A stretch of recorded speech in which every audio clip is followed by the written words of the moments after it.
Bajo nuestros pies, a varios kilómetros bajo tierra, hay gas, un hidrocarburo que podría abastecer a España durante varios años sin necesidad de acudir a otros países.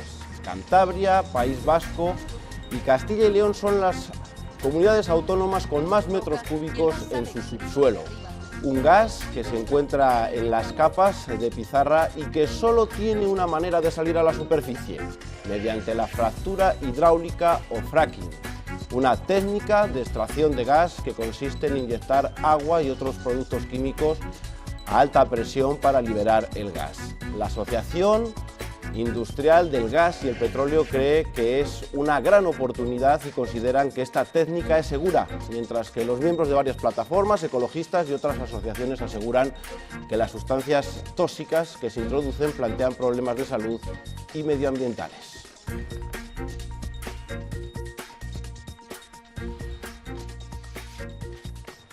Hola, ¿qué tal? Muy buenas noches. Donde unos ven beneficios, otros solo ven perjuicios. El fracking o fractura hidráulica no es nuevo. Esta técnica ya se utiliza en Estados Unidos y en otros países desde hace bastantes años. Un argumento que usan unos y otros para defender esta práctica o para repudiarla. Para analizar los argumentos a favor y en contra del fracking y también para explicarnos en qué consiste esta técnica, esta noche, en Espacio Abierto, nos acompaña Juan Carlos Muñoz. Muy buenas noches. Muy buenas noches. Director corporativo de BNK Petroleum. Me imagino que para su empresa lo que ven en el fracking, en esta técnica de extracción de gas, es una oportunidad. Bueno, pues muchísimas gracias por invitar a este interesantísimo debate. Nosotros vemos una enorme oportunidad para nuestra comunidad autónoma y creemos también que es para España. La exploración de hidrocarburos es poco conocida en nuestro país, pero son industrias realmente de alta tecnología, probadas y seguras, y creemos que el desarrollo y la exploración en España puede representar una gran creación de riqueza y bienestar. La situación de crisis actual que atraviesa Europa, que atraviesa España, también la comunidad autónoma, justifica más que nunca que se apueste por intentar buscar con esta técnica la extracción de gas.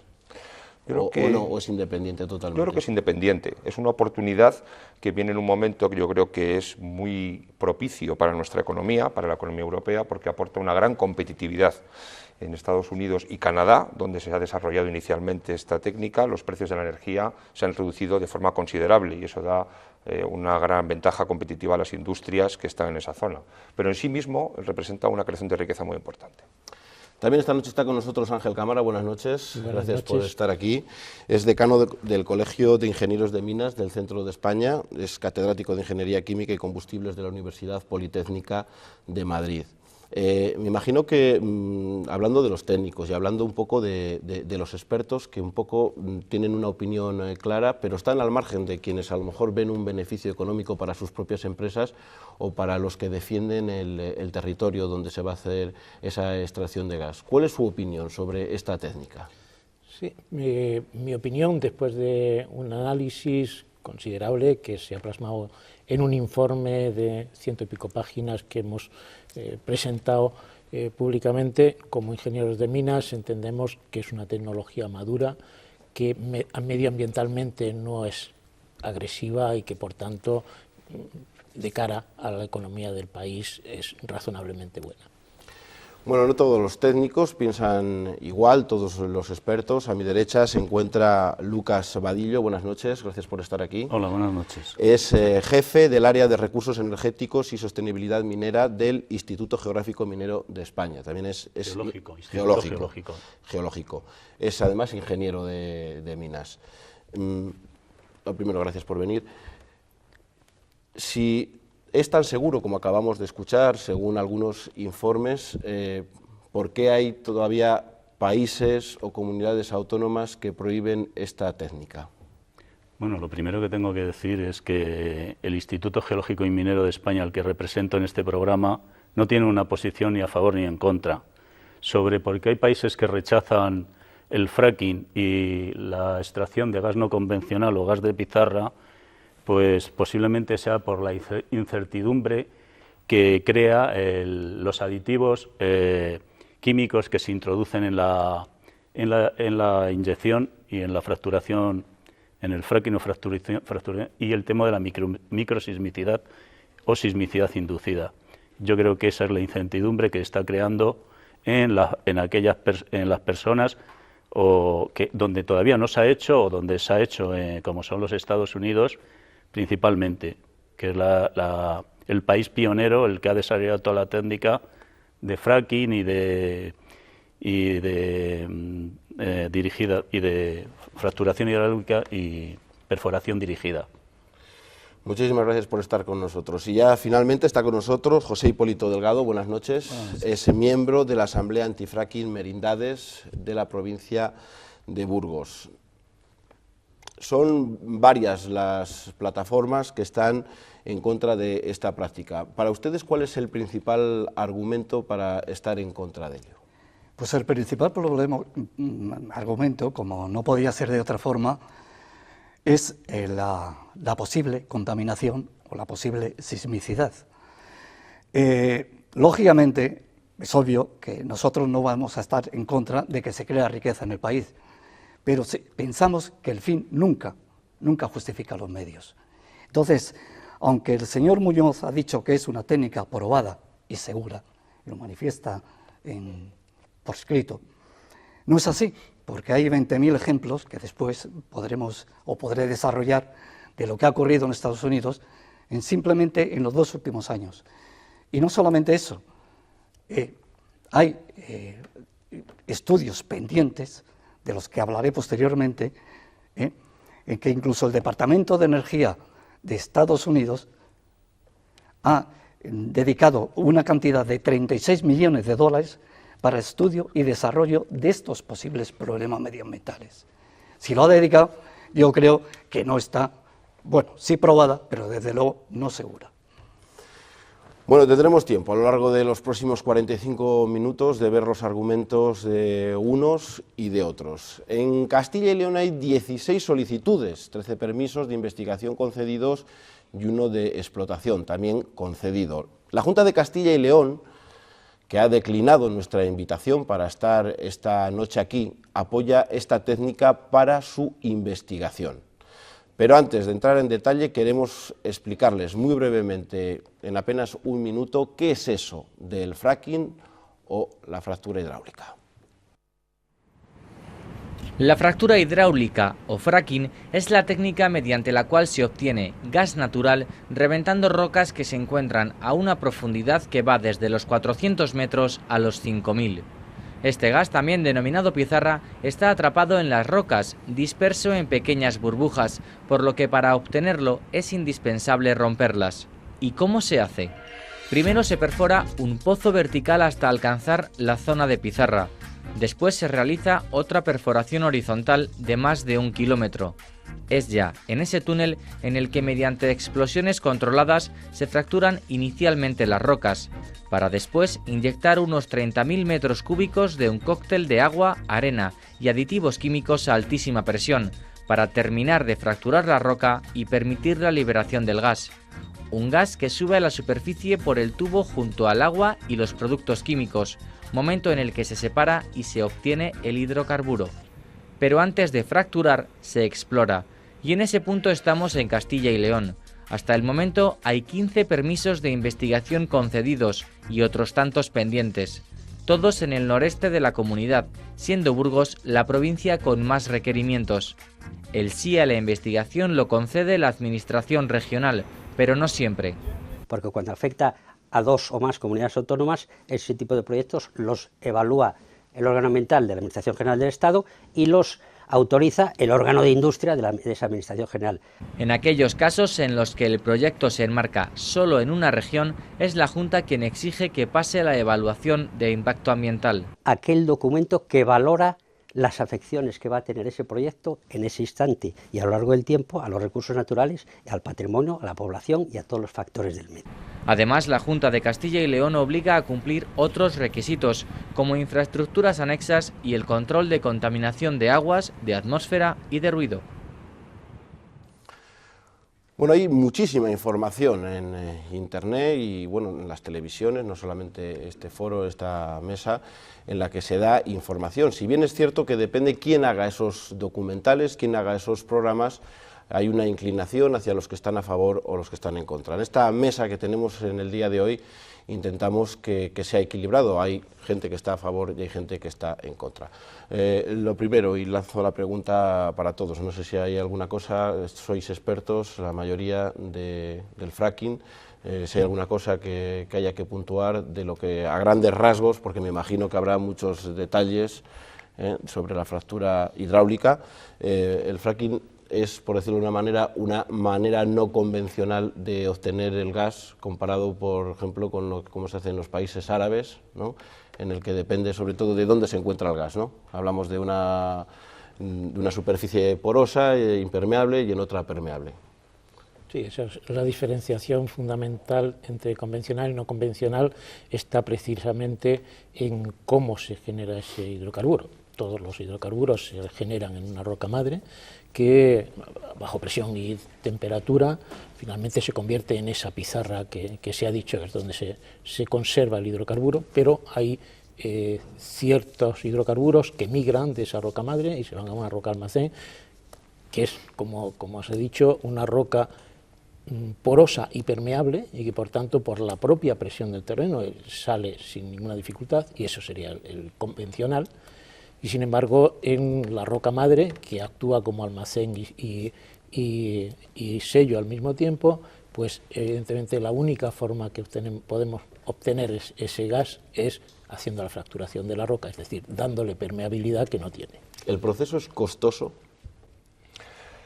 Vamos a ver, el proceso de fracturación hidráulica es una parte de la exploración de hidrocarburos, de gas natural y petróleo. Es importante decir que los productos, lo que buscamos es el mismo producto, sea convencional o no convencional. Es decir, la gran diferencia es dónde se encuentra. La fracturación hidráulica es una técnica que se lleva utilizando más de 50 años. En España la primera se hizo en los años 80, en La Rioja. Es decir, tenemos una experiencia amplísima dentro de la industria del petróleo. Lo que ocurre es que para el shale gas, el gas pizarra, es necesaria, y para otro tipo de prospección petrolífera a veces se usa y a veces no. Pero es muy conocida y ampliamente utilizada en el mundo. Países donde se ha desarrollado inicialmente, como Estados Unidos y Canadá, que son absolutamente pioneros. Canadá es un país de los mayores productores del mundo y donde más operaciones de fracturación hidráulica se hacen anualmente. Ha desarrollado la fractura hidráulica como un proceso de innovación, aplicando una técnica muy conocida a una zona en la que no se había prospectado tradicionalmente por su baja permeabilidad. Está bien que hablemos de Estados Unidos, nos tocará a lo largo del programa volver a Estados Unidos, porque como llevan más años podemos conocer un poco las consecuencias, pero a mí me gustaría que lo trajésemos también a Castilla y León, las circunstancias de Castilla y León, y si es el lugar idóneo para hacer estas extracciones, sobre todo porque hay necesidades importantes de agua, ¿no?, que son necesarias para inyectar en esas perforaciones para lograr el gas. ¿Castilla y León se diferencia de otras comunidades, de otros países? Que si se diferencia de otros países. Sí, las características de Castilla y León hacen favorable para esta extracción, o todo lo contrario, incluso Castilla y León... No, los yacimientos de gas no convencional o gas de pizarra son idénticos prácticamente en todo el mundo. En eso están en profundidad y como tal no difieren de un país a otro. En unos sitios están en el Devónico, en otros en el Lías, pero vamos, no difieren los yacimientos de gas de pizarra de cualquier otro sitio, de Polonia, de Francia, Gran Bretaña o de Estados Unidos. En ese sentido no hay ninguna diferencia. La diferencia que puede haber es la calidad ambiental que puede haber en superficie con respecto de otros lugares, específicamente. La calidad ambiental de la superficie, del entorno superficial. ¿Hay diferencias entre la extracción que se producía hace 10 años en Estados Unidos y la que se está realizando ahora con investigación? Es decir, ¿ha habido una mejora de la seguridad para la extracción del gas? Bueno, esta tecnología avanza muy rápidamente, los petroleros hacen grandes inversiones y constantemente hay una innovación en este tema. El problema, como ya he dicho antes, es la incertidumbre que introduce el tema de los aditivos, la sismicidad y la calidad del aire en superficie. Para hacernos una idea, no creo que sea el caso de España, en los Estados Unidos, que incluye Dakota, Nueva York, Virginia Occidental, para hacernos una idea de lo que son los yacimientos en los Estados Unidos. Entonces, cuando se hace el fracking, no se hace, supongamos que esta es la capa de gas que se extiende en longitud y anchura. Entonces, no se hace un solo pozo, se hacen una multitud de pozos a lo largo de toda la extensión para sacar el gas de pizarra. Entonces, uno de los problemas es la calidad del aire. ¿Por qué? Bueno, pues hay en cada plataforma de extracción de gas hay un problema efectivamente de emisión de gases. Entonces, en Estados Unidos tienen un grave problema de calidad del aire donde están estos yacimientos. Se producen gases de combustión de camiones, de perforación de bombas, pérdidas también de metano. Y luego en el agua de retorno se producen una serie de... En el agua de retorno pues salen una parte de lo que se ha introducido sale al agua de retorno. Y allí pues hay una serie de aditivos que se volatilizan. Estos aditivos, que son componentes orgánicos volátiles, son precursores del ozono troposférico. Entonces lo que se está produciendo es un problema principalmente de calidad del aire por el número de plataformas que hay de extracción a lo largo del yacimiento. Pero no creo que se dé el caso aquí en España en cuanto a esa superficie de gas de pizarra. No sé si era la pregunta. Sí, bueno, me gustaría hacer una matización, si puede ser. Sí, cuando quieran. No, en este tema concreto. Efectivamente, como es la industria de exploración de petróleo, y con el desarrollo de nuevas formaciones en Estados Unidos geológicas que tienen gas pizarra, ha generado nuevas áreas, como es el caso de Marcellus Shale o Barnett, que permiten una explotación más concentrada. Eso hace que ahí existan emisiones, pero las emisiones son como las de cualquier industria. Existen emisiones porque se utilizan equipos, compresores, pero no van más allá. Yo lo que sí me parece relevante decir en este caso es que gracias al shale gas, Estados Unidos es el único país que ha cumplido el protocolo de Kioto sin haberlo firmado, porque ha reducido de forma radical sus emisiones de CO2, debido a que la utilización del gas natural en la industria y en la producción eléctrica es mucho menos contaminante que, por ejemplo, el carbón o los combustibles líquidos. Y esto es relevante porque ha hecho que los cumplimientos respecto al cambio climático de Canadá y Estados Unidos hayan sido ejemplares en el mundo. Y esto se lo debemos al shale gas, es decir, que la aportación es relevante. ¿Se están teniendo en cuenta los criterios sociales a la hora de este tipo? Y bueno, lo de Estados Unidos también. Bien, dice poco de ellos que no hayan firmado el plan Kioto. Yo en principio porque, quería hacer una matización con respecto, para que el público, supongo esto va dirigido al público, para que vea la diferencia entre lo que es método convencional y lo que es un método como es la fractura hidráulica. El método convencional es llegar a la bolsa de petróleo, la bolsa del gas, y sacarlo. Sale por su misma presión, está entre rocas impermeables y sale, por decirlo de una forma muy somera. El fracking es, como ya se ha visto, es hacer una serie de pozos profundos, después horizontales, que pueden ser 10, fracturar la pizarra que hay, y una vez fracturada el gas que hay entre ellos, que mediante aditivos, agua, arena, presiones, eso ya se hablará, sale. Vamos, por hacer una comparación simple y sencilla, es comparar como si uno se va a hacer un análisis de sangre, y para hacer el análisis de sangre le pinchan uno en la vena, le saca la sangre, eso es el convencional. Y la fractura hidráulica sería intramuscular, le meterían una serie de productos, reventarían el tejido y la sangre que saliese de por allí es lo que extraerían. Compárese cara al interior de la Tierra la diferencia entre uno y otro. Respecto a lo que ha dicho, yo comprendo que esto es una técnica compleja, pero esto es totalmente inexacto. Muñoz, pero quiero decir que eso es totalmente inexacto. Bueno, es decir, sí, ahora si tengo oportunidad pues voy a explicar cómo es la técnica. Usted ha dicho que lo de Kioto, efectivamente, hubo menos CO2, pero ha habido más metano. Porque una de las cosas que se compara siempre el gas con el carbón es que el carbón produce más CO2. Pero en la extracción y digamos, en todo este sistema de la fractura hidráulica produce más metano. Esa es una cuestión. Lo que pasa es que depende, es como la emisión de los coches. ¿Qué miramos?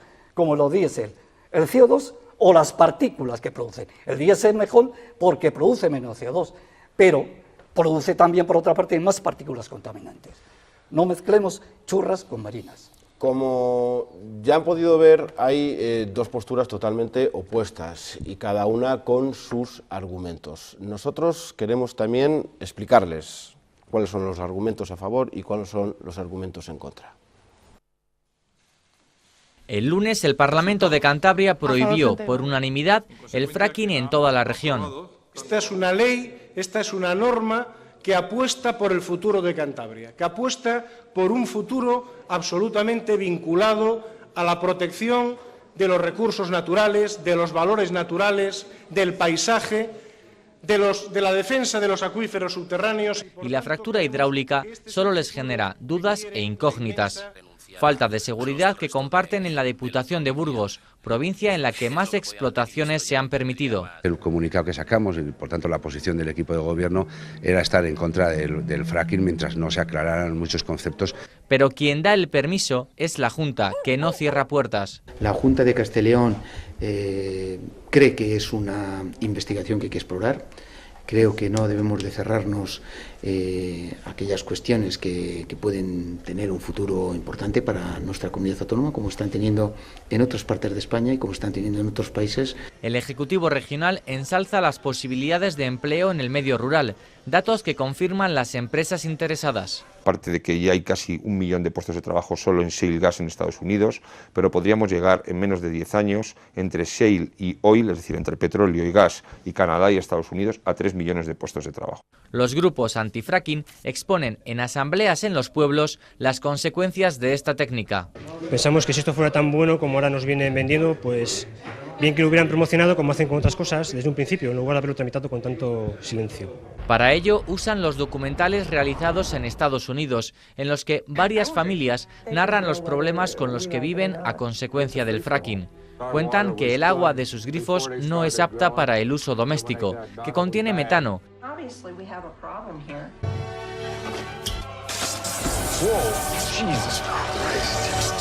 y que esta técnica ha dejado comarcas enteras sin vida. Los promotores del fracking aseguran que eso es falso y que tras la explotación todo queda igual que antes. Restituimos siempre todos los terrenos una vez que se hacen perforaciones que ya quedan agotadas. Eso permite que una vez que, por ejemplo, se perfora un pozo, se elimina la tierra vegetal de cultivo, se explota ese pozo y al cabo de los años puede volver a restituirse exactamente igual con la tierra y se puede seguir labrando como se hacía antes.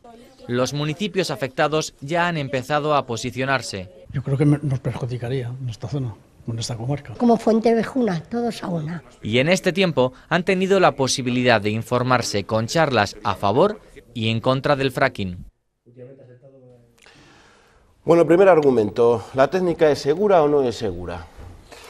Bueno, la técnica es totalmente segura. Yo quiero decir y comentar que es normal que una industria que es muy desconocida en España, quizás en España estamos más familiarizados con la construcción o con otros desarrollos industriales que tradicionalmente hemos tenido, como en esta comunidad autónoma puede ser la industria agroalimentaria. La industria petrolera es muy novedosa y especialmente en España los desarrollos que se han hecho han sido en el mar, lo que se llama offshore, con lo cual no tenemos ese conocimiento. Esta es una industria realmente avanzadísima. podemos decir que está empleando la tecnología más avanzada del mundo, parecida a la aeroespacial, con lo cual es complejo poder entender todos los procesos. Hoy día el fracking es exactamente lo mismo, y quiero afirmarlo para que todo el mundo lo sepa, que cualquier exploración convencional. No existe ninguna diferencia. La técnica del fracking se utiliza en los yacimientos convencionales muchas veces porque estos ya, desgraciadamente, están agotados. Los yacimientos hoy son cada vez más profundos y más difíciles de explotar, y ahí es como nació el fracking. El fracking nació utilizándose para este desarrollo. Después se ha visto, en un proceso de innovación realmente de I+D, en Canadá y en Estados Unidos, que se podría aplicar a zonas de rocas más duras, porque podría permitir esa fisuración, ese abrir caminos a esa roca para explotar. Con lo cual es una técnica conocidísima, utilizando la última tecnología y absolutamente probada y segura, y sin ninguna diferencia. Yo comprendo que esto es difícil de entender y no se puede comprender si no se ha vivido, ¿no?, en los países. ¿Segura o no segura? Que es un poco lo que la gente, los habitantes donde están haciendo esas perforaciones, es lo primero que quieren saber, porque desconocen, no tienen conocimientos, como les pueden tener ustedes, no tienen seguimiento, y de repente lo primero que se preguntan es si es una técnica segura o no segura. Quien quiera, te podéis hablar cuando... Vamos a ver, vamos a decir de nuevo que no es segura, no es por nada, sino sencillamente no vamos a hablar de los problemas que ha habido, como terremotos, contaminación del aire, seísmos, explosiones, pues en Luisiana, en Texas, Colorado, Virginia, Pensilvania, Arkansas, en Oklahoma. Antes del fracking, en 30 años hubo 7 seísmos de pequeña cantidad.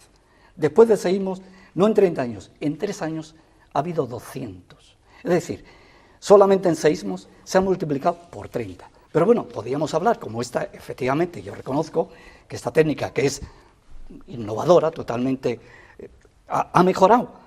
Y bueno, y aunque nos ha dicho la Universidad de Cornell, la Universidad de Nueva York, la Universidad de Texas, la Universidad de Duke, la Universidad de Manchester, nos ha dicho con informes rigurosos, científicos, que esto no es seguro, porque ha dicho que lo que hay que hacer es paralizarlo, y hasta que esto no mejore, no hacerlo, pues podríamos quererlo.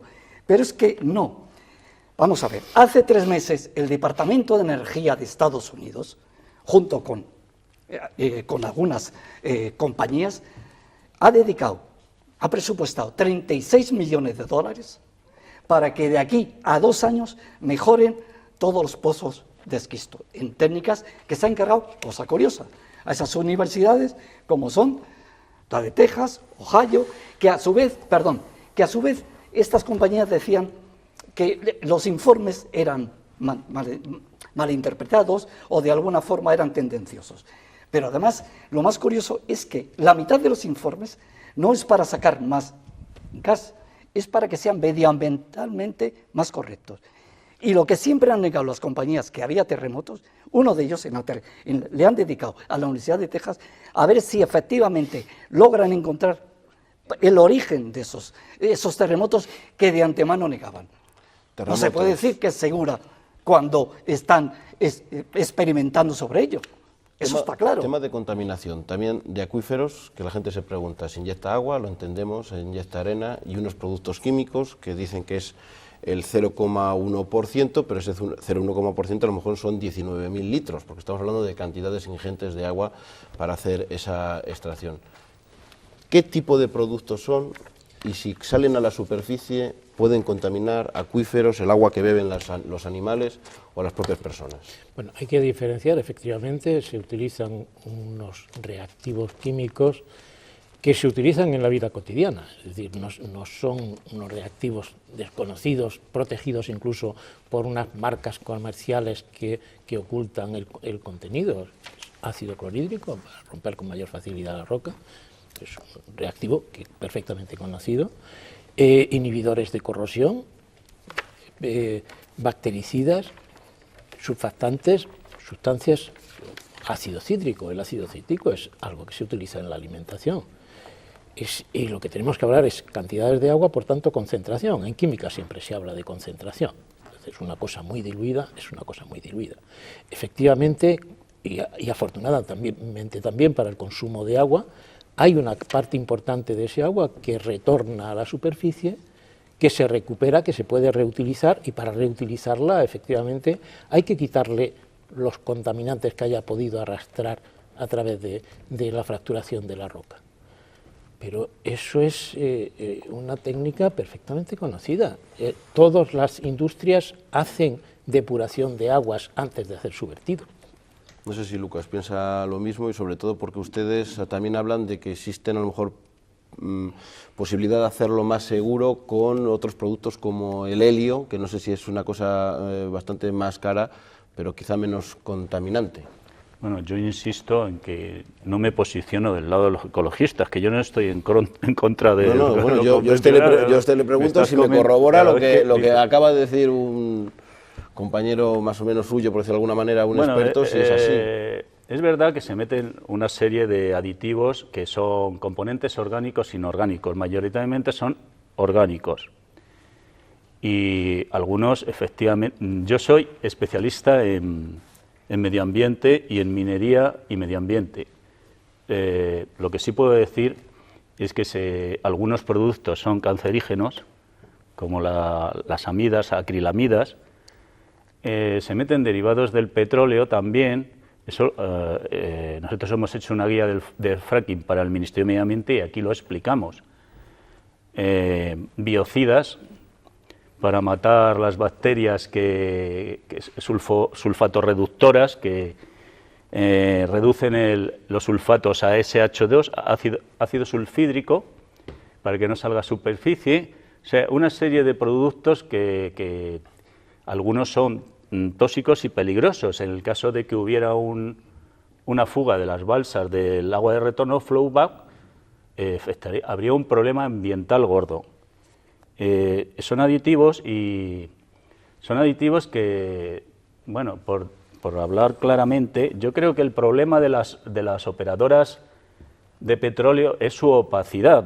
A mí me gustaría que fueran transparentes, que formaran mesas y comités con las organizaciones ecologistas para avanzar en este tema, como se está haciendo, se hizo en Gran Bretaña. Entonces, esa sería una forma de acabar con la opacidad de estos temas. Bueno, vamos a ver, la pregunta es para usted directamente, en este caso, si yo reconoce que existe una opacidad o por qué no. Por supuestísimo que no. Yo creo que en este debate, espero que estamos teniendo oportunidad, pues es un debate muy interesante, debemos decir a los ciudadanos de nuestra comunidad la verdad de una vez. Vamos a ver, por supuesto que no hay ninguna opacidad. Hoy día los aditivos se utilizan en todas las industrias. Por supuestísimo, pero en la farmacéutica, en la agroalimentaria y la industria química está utilizando estos aditivos de hace muchísimos años, con total normalidad. Aquí, por supuesto que también, pero cada vez esta industria, que en los últimos 20 años ha avanzado de una forma enorme en Estados Unidos y Canadá, de una forma compatible con industrias como la agricultura, ha desarrollado ya aditivos cada vez más especializados, porque originalmente eran menos y hoy ya son especializados. Algunos ya con compatibilidad alimentaria. Pero lo que es importante decir es que este es un proceso industrial totalmente controlado, que pasa un estudio de evaluación de impacto ambiental, donde se publican todos los aditivos. Hoy no se utilizan más de 10 familias, luego después cada tipo de aditivo tiene marcas comerciales diferentes, pero por supuesto eso de 500, 600 aditivos es absolutamente mentira. Esos 10 aditivos están todos registrados porque es obligación de que cualquier proceso industrial tiene que tener sus aditivos registrados en la Comunidad Europea. Son productos que aparecen... ¿Hay peligro para el medio ambiente o para la salud? No hay ningún peligro. Porque lo que quiere es entender la gente que nos está viendo. Se lo digo sinceramente. No tiene conocimientos de aditivos ni no hay ningún peligro para la salud por dos motivos. Principalmente, nosotros en Polonia, nuestra empresa está utilizando 3 aditivos, 3 únicamente, porque cuando se analiza el proceso en concreto se pueden minimizar. Las concentraciones son muy bajas, pero es que además el proceso es controlado. El agua que sale de ese flowback, parte queda a más de 3 kilómetros en la roca, lógicamente, donde no tiene ninguna afección absolutamente a nada del entorno ambiental. Están los acuíferos, y espero poder hablar ampliamente de utilización de agua, que es muchísimo menos de la que se dice y mucho más normal en su utilización industrial, como las protecciones, porque no contamina en absoluto ningún acuífero. Y después el agua de retorno, lo que se llama efectivamente flowback, no se almacena en balsas. La ley española obliga a que, como cualquier industria, tiene que depurarse. Y para eso tenemos en España grandísimas empresas especializadas que cogen ese agua, analizan la contaminación que puede tener, que generalmente ese flowback es muy poco, básicamente sal, es agua salina, y se trata en las plantas de depuración como cualquier industria hace con sus residuos industriales. Hoy Nadie pensaría que en nuestros ríos, que además últimamente en nuestra comunidad vienen caudalosos, nadie está vertiendo directamente las aguas residuales industriales al río, todo el mundo las depura. Pues esto es exactamente igual, con lo cual creo que debemos ya de una vez decirle la verdad a los ciudadanos y dejar de meter miedo. Esto es un proceso industrial controlado absolutamente en todos sus procesos. Pero vamos a ver, en realidad lo que está diciendo, si efectivamente es así, ¿por qué han dedicado, entre otros, $2 millones en la Universidad de Ohio para convertir fractura reflujo en agua regenerada de los pozos de gas, cuando sabemos, y en todas las revistas norteamericanas están hablando continuamente de ver cómo controlan el agua de reflujo? Eso es mentira. Es Vamos mentira. a ver, la industria Entonces, americana... la Universidad de Ohio le han dedicado, el Departamento de Energía de Estados Unidos le ha dedicado $2 millones para que estudie eso. Cuando el moderador considere, podría explicar, porque, vamos a ver, para Estados Unidos, yo creo que es impensable que hoy queramos pensar que una industria que tiene va camino de 2 millones de puestos de trabajo en Estados Unidos, que es un motor económico y que está haciendo revolución energética, hoy en Estados Unidos y, por supuesto, en Canadá, que quiero recordar que es uno de los países donde más se está desarrollando la fracturación hidráulica, de los mayores productores petrolíferos del mundo y con una agricultura más desarrollada, es uno de los graneros del mundo, con total normalidad. Nadie puede pensar que entre los cientos de estudios y asociaciones, por ejemplo, la Agencia Internacional de Energía, la Water Solution, es decir, hay montones de organizaciones que están haciendo un seguimiento permanente, pero es que, ¿sabe usted cuántos pozos se perforan anualmente? Y eso, evidentemente, no podría ser en España. Déjame terminar. Nos estamos yendo por las ramas. 35.000 pozos al año. Esto es una industria absolutamente consolidada, sólida, no estamos y por hablando supuestísimo de eso. que en Estados Unidos y Canadá estamos hablando nadie, de eso. Estamos hablando si no podemos engañar a la gente. No contamina. No podemos engañar a la gente intentando decir que esto es una técnica desconocida y que una universidad ha hecho un estudio, porque le puedo traer a usted cientos de estudios totalmente favorables. El último, por ejemplo, la presidenta de la Asociación de Protección del Medio Ambiente de Estados Unidos, que ha dicho que la fractura hidráulica no tiene ninguna afección a acuíferos. Pero eso no se quiere decir. El Departamento de Energía de Estados Unidos, en noviembre de 2012, ha dedicado $36 millones para mejorar el problema del medio ambiente. Con respecto que se lea todos los informes de la Agencia de la Ambiental Americana. Se los puedo facilitar yo si quiere, por favor. Yo creo... Bueno, dentro de la problemática ambiental que tiene la fracturación hidráulica, vamos a ver. El tema de la sismicidad es el menos importante. Existen ahora monitorizaciones sísmicas que te permiten controlar el tema de la sismicidad. Entonces, los expertos han concluido que cuando se está inyectando agua a presión, en el momento que se llega a una magnitud de 0,5, se para la inyección y se deja reposar durante unos días la inyección hidráulica. Y a continuación se empieza a meter otra vez el agua a presión con menor volumen, ¿vamos? Y tanteando la sismicidad que se produce. Pero la sismicidad inducida actualmente está controlada después de los sismos que ha habido en Gran Bretaña y en Estados Unidos. Yo insisto que es un tema de calidad del aire principalmente. Hay otro tema que la fracturación hidráulica lo que hace es, una serie de fracturas radiales. Entonces, esas fracturas, según toda la bibliografía que tenemos, dicen que tienen una media de 200 a 400 metros de desarrollo. Pero hay una probabilidad de que esas fracturas encuentren una falla y la probabilidad es de un 1% de que al interceptar una falla vertical puedan los fluidos, principalmente el metano, llegar a algún acuífero, fuentes de agua, etcétera, etcétera. Eso está en la bibliografía y es así. La probabilidad es muy pequeña, pero existe. Y el otro tema es la calidad ambiental. La probabilidad es casi inexistente. Quería matizar simplemente que el metano no es un fluido. Es 1%. Si tú pillas una falla vertical o subvertical, puedes activarla y lo que puede salir es metano. El metano no es un fluido, es un pequeño matiz. Pero en cualquier caso, las profundidades medias. Es un gas.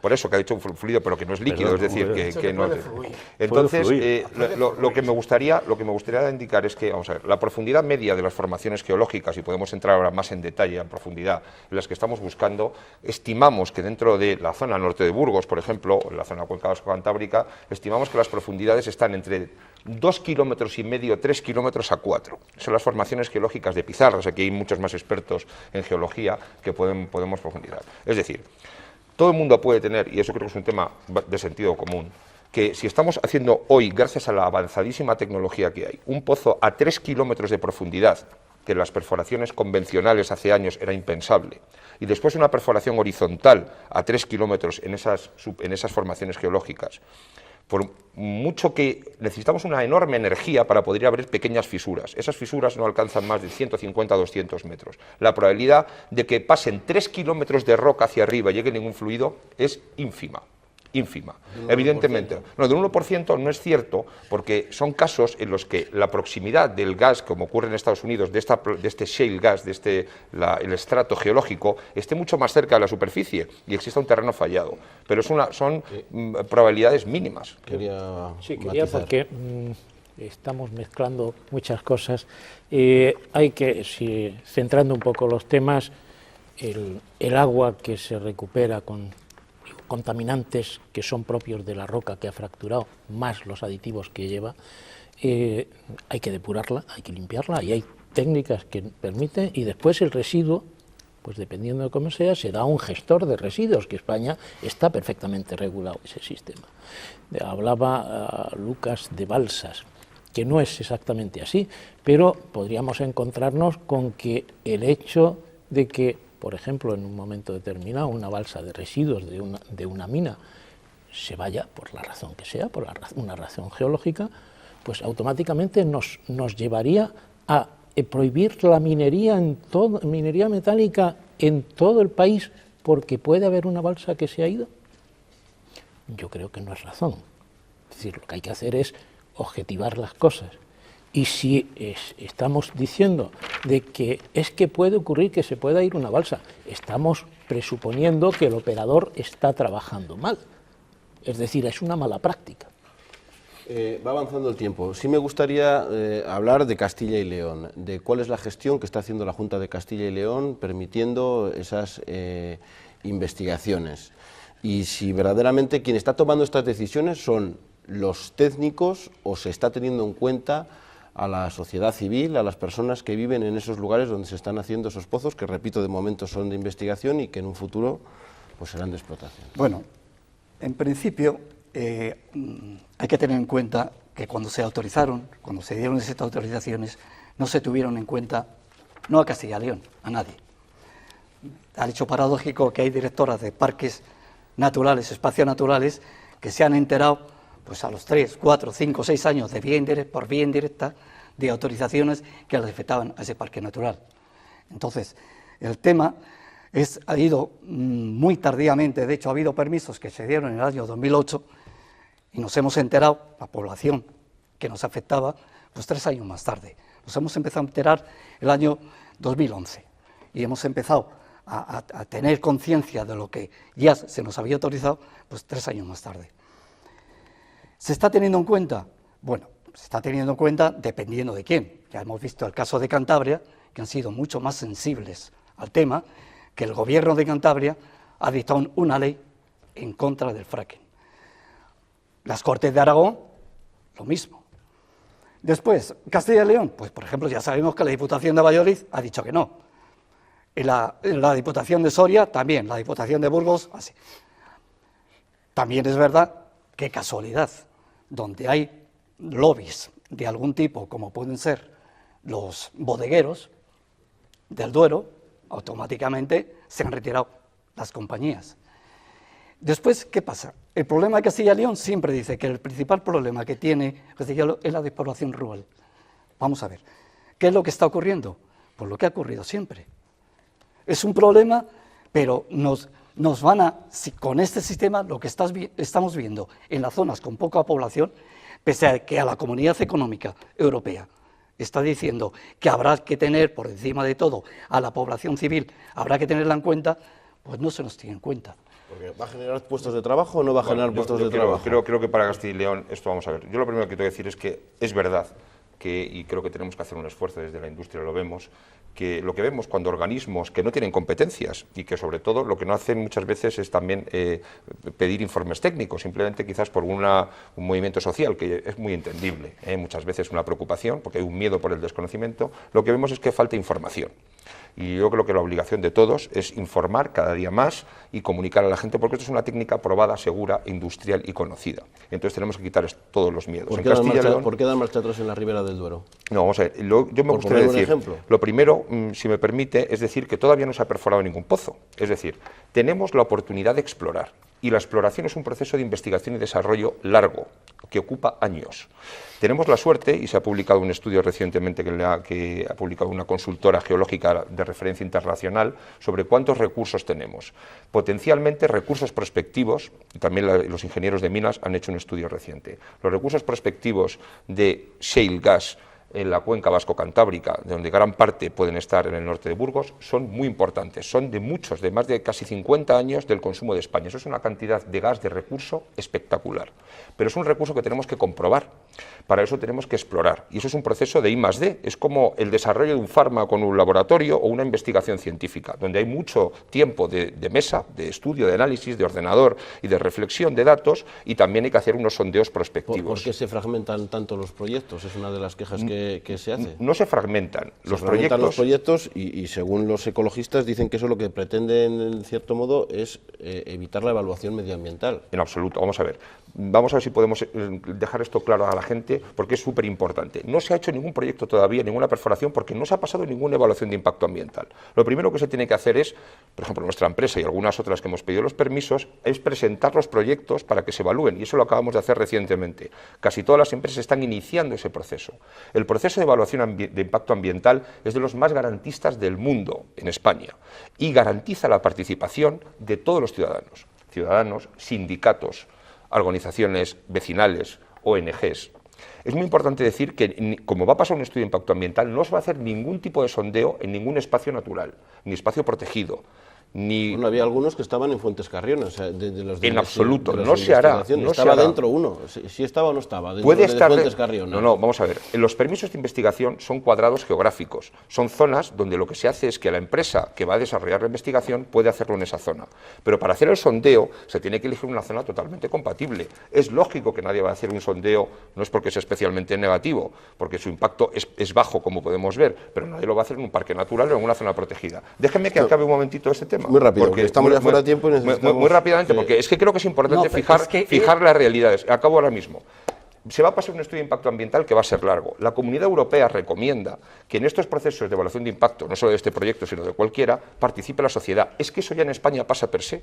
Es que en España tenemos unos equipos técnicos, tanto en las comunidades autónomas como en la Administración Central, de gran calidad. Y quiero decir, no hemos empezado los sondeos. No se hará en ninguna zona parque natural ni zona protegida. No, por supuesto que no. Y después de la evaluación de impacto ambiental, cuando se analicen los proyectos, es cuando se podrá empezar a sondear y tenemos tiempo más que de sobra, años para explorar y no perder esa oportunidad. Perdón, usted pertenece a Selgas, ¿no? Nuestra empresa, y yo represento Silgas España, que somos una plataforma pues para la información de este señor que acaba de decir Silgas. No es que una empresa, se va es una en plataforma. espacios naturales, es decir, Hidrocarburos de Euskadi, que pertenece a Selgas, aquí mismo tiene prevista hacer ya tiene una memoria para hacer en el parque natural, en el único parque natural que podría haber subterráneo en España, es decir, en Sotoscueva. Uno de los pozos de exploración, no de explotación, aunque dicen que necesitan hacer exploración para saber lo que es, pero ya dice, ya en caso de Cantabria, para 39 años. Es así. Otro. No es verdad, no es verdad. Ya tienen en el permiso angosto, ya quieren hacer, su cámara, porque se han pedido permiso. Veo que busca la cámara, su cámara es esa, si quiere referirse a los telespectadores. Estamos hablando de hidrocarburos, pero si hablamos de Repsol, también ya prepasa la memoria para hacerlo en Campino, en un lugar que es parque natural Y ya veremos a ver lo que dice Europa, porque está en la Red Natura 2000, el CEPA y SLIC. En ninguno de estos espacios se va a realizar ningún sondeo, se lo puedo garantizar. Pues porque además las autoridades ambientales no lo aprobarán. A Hidrocarburos de Euskadi que retiren la memoria del pozo Angosto. Los proyectos pasan una evaluación de impacto ambiental muy rigurosa y por suerte estamos en un Estado de Derecho que permite que todos los proyectos que se analicen no se haga nada. No, por favor, yo creo que los ciudadanos lo van a tener claro que eso hoy día no es posible. Lo que sí es cierto es que en la legislación medioambiental, en la legislación referente a estudio de impacto ambiental, que hay dos posibilidades, ir por anexo 1 o anexo 2, que significa hacer un estudio de impacto ambiental o no hacerlo. En el caso del fracking está consensuado que va a ir por anexo 1, es decir, va a haber un estudio de impacto ambiental riguroso desde la exploración. Nos quedan prácticamente 2 minutos, pero vamos a hacer una pausa y ya para despedir con las conclusiones. Volvemos enseguida.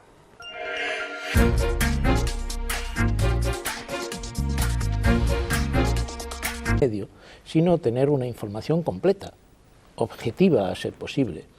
Y para eso sí que debemos sentarnos todos los grupos sociales y definir finalmente qué es lo que se debe hacer. Lucas. Bueno, por un lado, claramente es una oportunidad económica para Castilla y León, allí donde haya reservas, y por otro lado, como ya he contado antes, está la incertidumbre del impacto ambiental y la opacidad, insisto, de las petroleras, que se podría resolver formando comités, mesas de trabajo con las organizaciones ecologistas. En todo caso, el futuro, posiblemente cuando se quiera explotar alguna reserva aquí en España, la innovación va tan deprisa que el futuro sea la fracturación con helio. El helio es un gas noble, inocuo, no reacciona con nada, se inyecta y por el gradiente geotérmico aumenta el volumen en 700 veces el volumen, rompe la roca, siempre controlado, y no hay aditivos o poquísimos aditivos y no se utiliza agua. Ese es el futuro. ¿El futuro? Pues yo quería aprovechar para hacer un llamamiento a la Junta de Castilla y León para que tenga en cuenta las opiniones de esos vecinos que cuando hay que votar se acercan a ellos y oírles y ver lo que dicen. Porque lo que dice la gente llana, yo no soy ecologista al uso, sino simplemente soy un habitante de esta zona. Y no me gustaría que Castilla y León, tierra de sabor, fuese tierra de fracking. La energía, ya hemos visto lo que pasa en Castilla y León. Hay mucha energía, pero no, mientras no haya un canon energético, la riqueza, ¿a dónde va? Yo comprendo que esto, en el mejor de los casos, aun con contaminación, puede dar mucha riqueza, pero ¿a quién? ¿Dónde está la sede social de estas compañías que se llevan el gas? Aquí tenemos en los arribes del Duero, en las merindades, en muchos sitios, saltos hidroeléctricos. ¿Dónde va? ¿Dónde tiene la sede social Iberdrola? ¿Dónde está la riqueza? ¿Qué nos extraña después que se despueble Castilla y León? Si no invertimos, si no sacamos el dinero que necesitamos de esa fuente energética, se inunda un valle. Por favor, seamos sensibles. Porque hay una normativa ahora mismo dicha para que los impuestos queden en la comunidad. Hay una normativa, pero hay poca experiencia de hidrocarburos, como lo que ocurre en la Lora y todo. Es que ya estamos fuera de tiempo. Eso no es verdad. Ha concluido. Bien. Muchísimas gracias a los cuatro por estar esta noche aquí, por dar, yo creo que si es una de las reivindicaciones, de dar más información a los telespectadores, a los castellanos y leoneses.